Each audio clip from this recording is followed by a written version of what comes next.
Elle n'a pas accouché. Elle a été disséquée. Elle n'a pas accouché. Elle a été disséquée.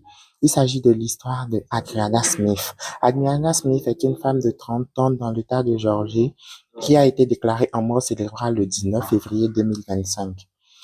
Elle est mère d'un enfant de 3 ou 4 ans, je ne sais plus trop, mais selon l'État de Géorgie, l'avortement est interdit. Par conséquent, vu qu'elle était déjà enceinte d'un bébé de 2 mois, d'un nouveau bébé de 2 mois, elle ne pourra par conséquent pas être débranchée. C'était le choix de sa famille. Sa famille a choisi qu'on la débranche, histoire qu'elle puisse partir en paix, se reposer.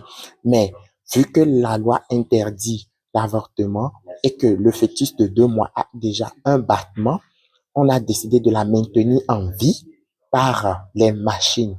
Et ça, ce n'est pas sa famille, c'est l'État, c'est les médecins, puisque légalement, l'avortement est interdit chez eux.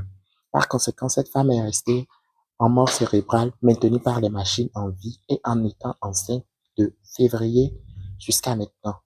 Et là, on lui sort le bébé de son ventre pour faire croire qu'elle a accouché par césarienne, alors que ce n'est pas le cas. Le comble encore dans toute cette histoire, c'est qu'on est en train de faire payer tous les frais médicaux à sa famille, toutes les dépenses liées à ses soins durant toute cette période, on est en train de les faire payer à sa famille. Du coup, la famille a une énorme dette.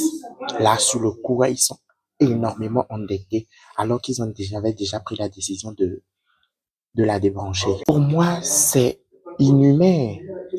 En fait, c'est comme profaner le corps humain, c'est profaner le corps puisque elle n'est plus là. Et elle n'aurait pas souhaité que ça soit le cas. Beaucoup de personnes vont dire, oui, vous les femmes, je ne vous comprends pas, elle est enceinte, vous voulez continuer une personne. Mais si c'était durant l'accouchement, en dernière minute, là, on peut comprendre. Mais là, elle était déjà morte. Elle n'est plus en vie. Du coup, on a laissé sa famille souffrir pendant toute cette période. Son enfant, son premier garçon de 4 ou 3 ans, souffrir durant toute cette période jusqu'à maintenant. Et là, on lui sort le bébé de son ventre, soit disant que c'est par césarienne. Qu'est-ce que cet enfant va devenir? On n'est même pas sûr de l'état de cet enfant. Et c'est également un accouchement prématuré. En fait, où est l'évolution du droit de la femme? Je pense qu'avec cette histoire, quand tout le monde réagit pour dire, vous les femmes, vous réagissez, vous avez ci, vous avez ça. Mais les droits des femmes vont en arrière. On ne parle plus là de l'égalité ou bien de l'équité. On parle de disséquer une personne qui n'est plus en vie pour lui extraire un fœtus de son ventre. Et qu'est-ce que deviendra ce fœtus?